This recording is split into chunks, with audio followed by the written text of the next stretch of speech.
Boss, Caprion, may nag-comment na hinuhulaan mo lang daw yung sinasabi mo about doon sa kung anong kinalaman ng oil dilution sa accumulator. Pwede bang pakilinaw, boss? Baka naguguluhan lang yun Kasi muna tayo.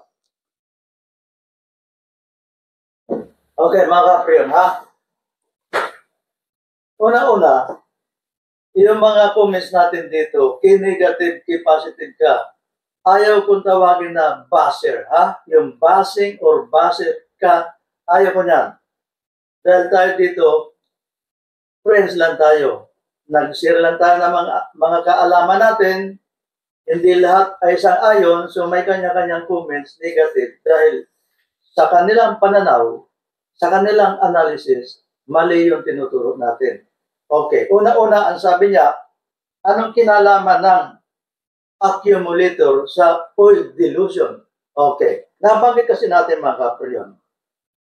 Ang isa sa mga purpose ng accumulator is to help, isa sa mga factor to help oil dilution. Pag sinabing oil dilution mga Caprion, decreasing the concentration of compressor refrigeration oil.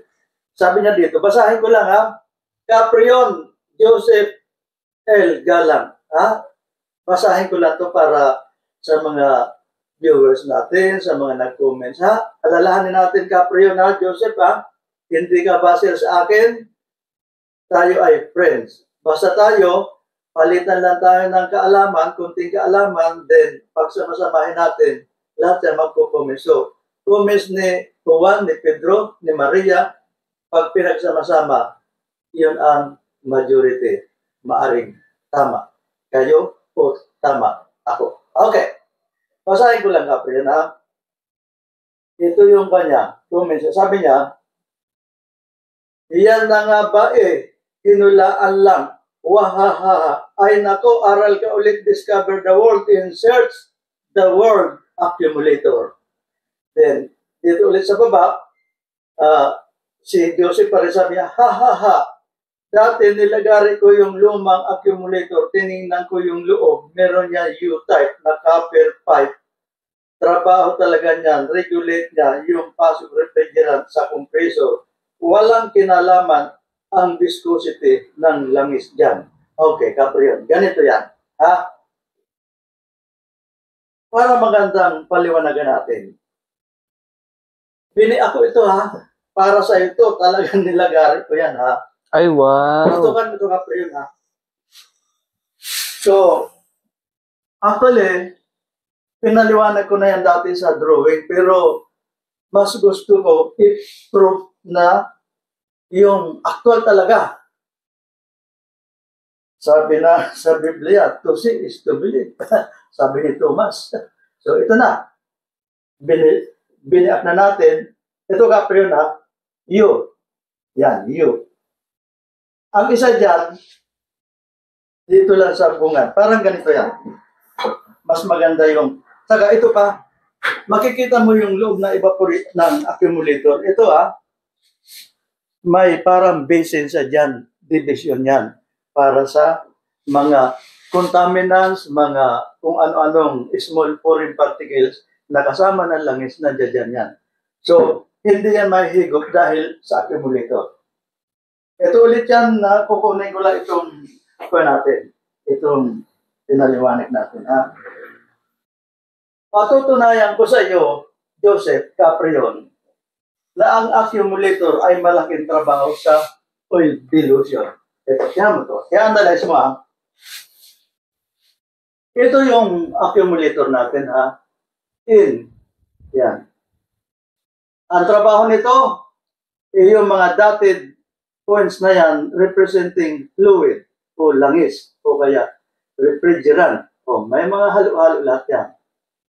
So, kung wala itong accumulator, assuming lang, ha? Alisin mo to. Kasi sabi mo, walang kinalaman yung accumulator sa oil dilution. Di ba? So, pinutol na natin to. Tak. Wala na siya. Ibig sabihin, ito, galing na yan sa expansion valve. Dito na yan, ha? Yan na yan, ha? Yan na, ha? Wala tayong accumulator. Kasi ipoprove natin na ang accumulator ay tumutulong yan para maiwasan yung oil dilution na kung saan ma-weaken yung concentration ng refrigeration compressor oil. Okay. Tingnan natin to. Pag ito, yung dotted points, wala na, hindi na dumaan ng accumulator eh. So, direkta na siya dyan. Itong mga liquid refrigerant na yan, size na yan, pupunta dito. So, sa madaling salita, pumunta na siya dito. Ito yung oil level natin. Ito, may mga mixing ng oil refrigerant yan. Oil, saka liquid refrigerant. Sa palagay mo, hindi magkakaroon ng yung viscosity, yung lubrication contents ng refrigeration oil, hindi maapektuhan. Maapektuhan ka pa yun. Bakit? Dahil itong langis mo ito, magiging malamig yan. Ibig sabihin, dahil liquid na ang pumasok dyan, maghalo-halo na sila dyan, halo-halo na liquid refrigerant, langis. Dahil wala na yung protection niya, ang mangyayari dito, yung concentration, mahihina.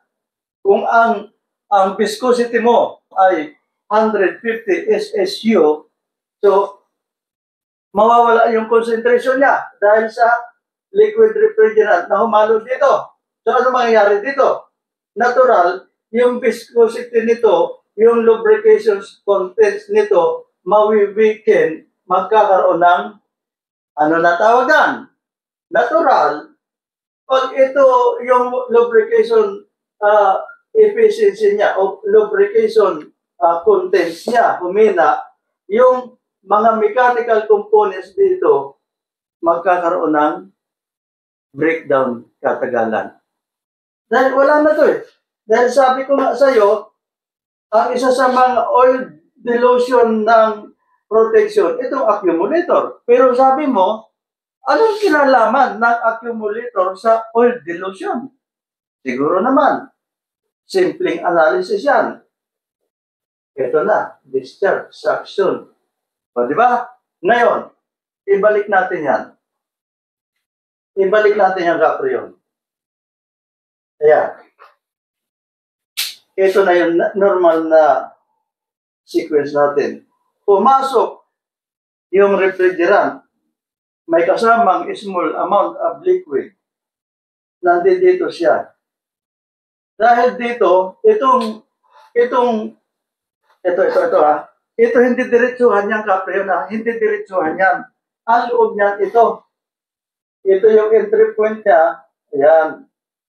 Ito yung out, yan. Kita mo yan, entry point niya. Ibig sabihin, sa sitwasyon na ito, dahil sa accumulator niya, naprotektahan niya yung liquid refrigerant na pupunta ng compressor. So, sa madaling salita, yung accumulator, isa sa mga protection nito to protect the compressor sa pamagitan ng oil dilution.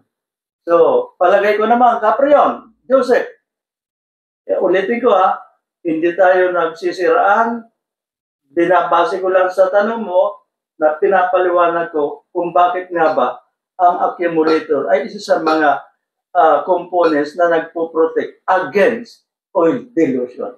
Okay mga Caprion? Palagay ko naman, simple at madaling intindihan. Okay, salamat.